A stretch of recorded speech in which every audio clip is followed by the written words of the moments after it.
Një ngjarje e rëndë ka ndodhur në vendin e quajtur Qafa e Valbonës, ku dyshohet se ka rënë nga një lartësi një turist i huaj. Sipas burimeve paraprake, turisti ishte duke eksploruar zonën, kur dyshohet se ka rrëshqitur dhe ka rënë në një terren të thepisur. Menjëherë pas marrjes së informacionit, ekipi i urgjencës kombëtare, forcat ajrore të ushtrisë dhe strukturat përkatëse të shpëtimit malor u nisën drejt vendngjarjes. Presidenti i Federatës Shqiptare të Alpinizmit dhe Turizmit Malor, Artur Guni, ka deklaruar se turisti ishte duke eksploruar zonën kur dyshohet se ka rrëshqitur dhe ka rënë në një terren të thepisur. Sipas tij, prej orës 19 së martës janë aktivizuar ekipet e kërkim shpëtimit në Qafën e Valbonës.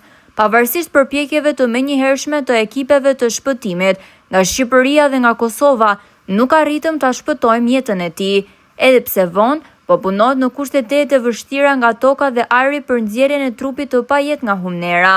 Menjëherë pas sinjalizimit për incidentin, në vendngjarje u angazhuan dhe strukturat e urgjencës kombëtare, forcat ajrore të ushtrisë, si dhe ekipet e specializuara të shpëtimit malor nga të dy anët e kufirit, të cilat kanë bashkëpunuar ngushtësisht në terren për të kryer kërkimin dhe ndërhyrjen. Sipas informacioneve paraprake, viktima ishte duke eksploruar në mënyrë individuale, kur dyshohet se ka rrëshqitur dhe ka rënë në një zonë shumë të vështirë për t'u aksesuar.